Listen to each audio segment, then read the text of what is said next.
Greetings, Inquisitor. Welcome to the Holocron. This is week 4 in the Rise of Obticeo.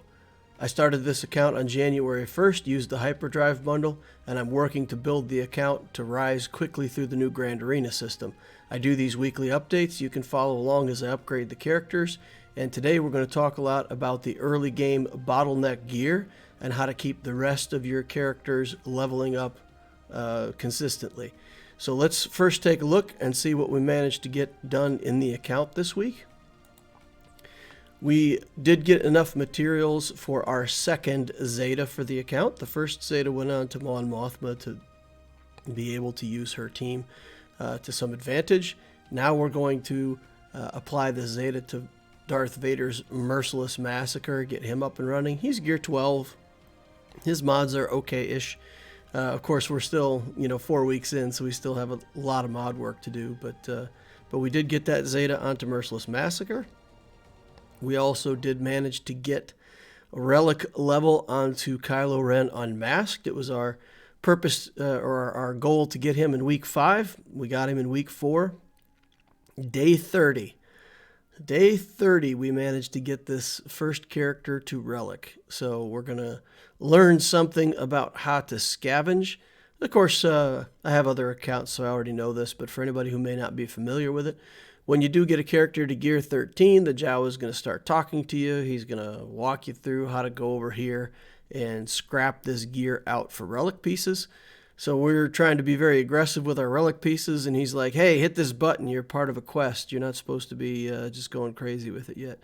So we got to go through the little lesson here first, and he's teaching us all about the Relic materials, and that's nice. If you don't know about that stuff, you'll get to see it here today too.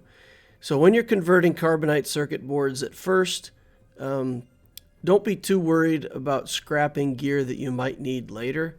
You'll have a lot of pieces on some things. So where you have 430 of something like this, you can afford to give away 100 of it to the scavenger.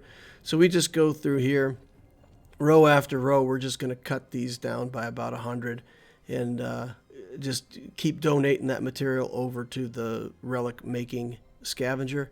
And that'll get us enough carbonite circuit boards to get into the Relic amplification business on our characters. Same thing with bronzium wiring. We're going to take a look here. We're going to see what kind of materials we have, just a whole bunch of. And here we have some different kinds of gear where we've got over 600 of them. So we're going to use them, knock them down a little bit. Some of these pieces, like the Mark IV keypads, we don't want to give away those Mark IV computers because we do need quite a lot of them. So we're gonna hold on to them. These materials, we're going to go ahead, contribute a bunch of that. And then up top, we're looking for data pads. And we have a few of those. We get those by farming Chirotechs. We'll talk a little more about that later. But that gives us good conversion on bronzium wiring. It's a pretty desirable piece to have. Chromium transistors. I've been buying these Mark VII weapon techs when they show up in the guild store sometimes, or the Squad Arena store. So we're able to make a whole bunch of those transistors with no problem. Now, Erodium heat sinks, I'm looking at this, and I do have some completed holo projectors. But at this point, I'm not sure how the relicking is going to go. I farmed up some signal data, but I didn't check to see if it was enough to do Relic 5 or not. We actually have quite a few of the Mark 8 bio. That used to be a part that we had all kinds of problem with, but now we can we can actually spare some of it. But in the end, I decided, okay, let's just see how the relicking goes before we convert any of that. So we got money problems, we got resource problems. So I just get in there and start doing the amplifier. Here we take it to Relic 1. For anybody who's not aware, every Relic level that you go up is progressively better. So each time you go up, the stats will increase, but it's not by the same amount. Each time you make it increase, it's increasingly more up through Relic 8. Relic 9 is kind of special, but basically through Relic 8, each step is an increasing boost to all the stats that you see up there up top. So we did manage to get that to Relic 4. or almost to Relic 4, but we ran out of money. So what we're going to do, we're going to go in here, sell a whole bunch of mods. Just got to generate money somehow. So here we go, selling a whole bunch of mods. That gives us some cash in the bank. Now we can go back in here and click that amplify and get that Relic 4. And then we take a look at materials, and we do have enough stuff to do Relic 5, just except for that the heat sink. So we're going to go in and go ahead and make those 2 Erodium heat sinks from just the hollow projectors that we have. We're not going to sacrifice the bio or anything yet. We're going to either wait a while and let that build up, or you see how things play out. So I'm used to using that those hollow projectors, so we go ahead and do that. And now we're truly out of materials, so there's nothing beyond Relic 5. I'll probably leave him there for a while. 58,000 health, 66,000 protection, some decent speed. He does have a crit damage triangle on him, and he's got tenacity mods on him, so he's about 142% tenacity. So the idea is we're just going to put him on defense. He should resist a bunch of debuffs from most opponents of our level. And if they can't get him health immunity or something like that on him, then he becomes a very challenging character to take down in the early game. Add a few skills to him, and then we go check out his ship. We're up to 56,000 total galactic power on the ship, so pretty much almost as good as we can get on this ship. 102,000 health now, 26,000 protection, 198 speed. It's a very fast ship. And you can see the damage now is almost 9,000 damage. So we've got a pretty good TIE silencer.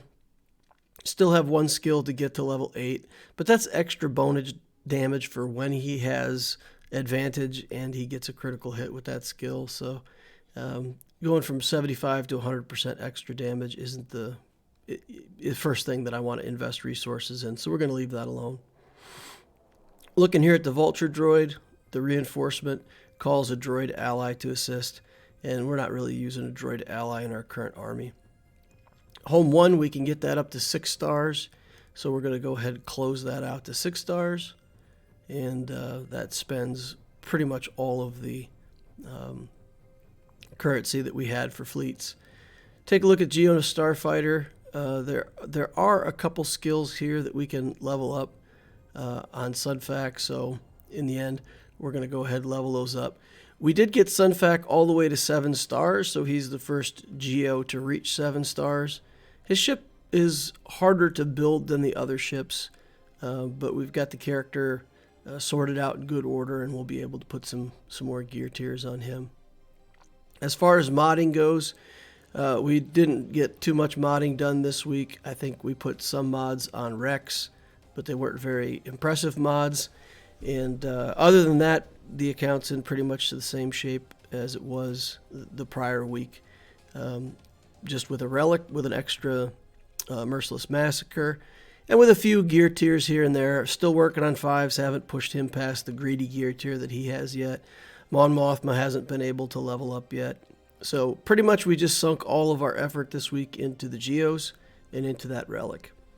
We're going to go ahead and target Vader as our next relic. So this is the stats for the account. Week 4, 1.09 million GP, added 60,000. We got relics. I put an exclamation point. We got 1 relic and 2 Zetas. So after 4 weeks, I don't think that's too bad. 1 relic, 2 Zetas. Squad Arena, we changed over. We're messing around now with Emperor Palpatine, Vader. Of course, we got that relic crew, so we got to try to throw him into our Squad Arena team. And then we're putting in 2 more Sith to kind of speed up Vader a little bit. So messing around with that team in Squad Arena right now. We're still roughly top 100, so we as long as we're getting that, we're getting enough currency for the Squad Arena store that we're satisfied. In Fleet Arena, we got the Endurance running the Silencer 5s and Bigs. We can get top 5 with that. Sometimes, second, third place, a couple times first place. So it all depends on who's there and how many tries I can get. But we're doing okay with that. Getting to the point where we really need the Geos to get going and pass us up. But we do have a functional fleet to get that income. And the project is going to be to Relic Vader, and I believe I can do that by week 7. So that's going to be the target, week 7. The energy plan for next week, still farming a ton of hard nodes with all of the pilotless ships, the Hyena, Vulture, BTLB, the TIE Bomber. We're farming Piet, Mon Mothma, and then the Resistance Hero Finn node. Fleet, we're still working on Anakin, Grief Karga, Anakin's ship out of the fleet nodes. And then just Gear 13 stuff for these characters we're trying to relic. In Cantina, I've been splitting between GBA and signal data. We'll continue to do that. Mod energy, we're going to work on speed. We're going to start getting some potency mods into the account. Refreshes, we're doing 3 mod, 3 energy, 3 fleet. And then I do Cantina refreshes. When the daily objective for the guild is Cantina energy or all energy, then I do my refreshes to help get better placement in the daily objective for guild. For anybody who's not familiar with that, if you go into your objectives tab where you complete your daily quests and you look all the way over to the right, it'll have an objectives quest for the guild. And there's all kinds of different objectives to show over there. Farm light side, farm dark side, farm cantina, spend energy in those areas, and it will get you more currency for the guild store. So if you're not familiar with that system, click over all the way to the right, look what the guild objective is for the day, and then when you do your refreshes and your farming, try to stick to what's the quest for the day, and it'll help you get more currency for the shops, which is fantastic. Shop plan for next week, Cantina stuff, we're just feeding the shard shop with that. In the guild store, we're looking for Carbantes, and then we got Stark and clones down bottom. So that's pretty much, we're just buying Carbantes out of there or characters. Squad, we're working on Newt very slowly, working on some of the gear out of there, and then occasionally feeding some of it over to the shard shop if we're short. In the Galactic War store, we're looking for Biggs' X-Wing and the Geo ships. Also working on Poggle, we'll eventually get him to 7 stars, but we're not in that big of a hurry to do it. The other Geos have to get close, and then we'll finish out Poggle when it makes sense, or if we have extra currency. In the fleet store, we've saved up a bank. We're buying GG whenever he shows up, General Grievous. Buying Sunfax ship whenever it shows up. And then whenever I have over 3,000 currency in that store, I buy the Umbra and Starfighter, Geos, Biggs' X-Wing if it's in there. I can spend currency on all kinds of different things. So we buy what makes sense, and we keep some in the bank so that every time Grievous or Sunfax ships show up, we always have currency to buy it. Guild event store, Malevolence, and with the Get 2, we're just saving for that. And then the Get 1, we're saving for gas. Shard shop, we're buying purples and Gear 12 golds only, just like we talked about in the last Holocron. So let's discuss some of the other early game bottlenecks that you'll have with getting characters from, Gear 1 to Gear 12. Previously, the 3 items that were some of the biggest bottlenecks in the game were the stun cuffs, the Carbantes, and the stun guns. This Mark 8 biotech was also something you always had to pay attention to, and either ended up buying it out of the shop or farming it somewhere. So that with the new system with the daily challenges, this gear comes in at a certain rate, and I would say at this point, don't farm anything but Carbantes. Carbantes you can supplement out of the shops, and so far on this Obticeo account, I've only bought Carbantes out of the shops. We haven't gone to farm them yet. We've been massively aggressive on farming hard nodes and just trying to use the stuff out of the shops. And as you can see by the account, we're short on Carbantes. That's limiting us on getting 5s leveled up and things like that. But we're going to be patient. We're just going to let the game give it to us. So we'll get some out of the daily challenges throughout the week. Roughly 60 to 65 pieces of that per week. So we'll get a full Carbante every week for free out of the challenges. If we can pick up a bunch of pieces out of the shops here and there throughout the course of the week, we should pretty reliably be able to stitch together 2 Carbantes a week.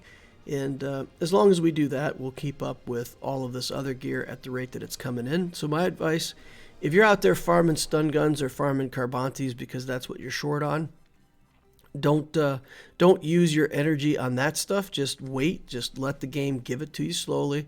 It means you may have to wait a little bit longer on those characters, but there's smarter stuff to farm. The Mark 6 hyposyringes are one of the biggest early game bottlenecks now, and this is true for my Loquitur account where I'm building, this Obticeo account where I'm building, and even on my main account with the expanded resources. This has become a bottleneck on a 6.5 million galactic power account as well. I like to solve that problem with Fleet Node 3C. That is my favorite fleet node to farm. I farm it all the time. Those hollow lenses can also be used to get Zenbittle cards for high-level relic materials.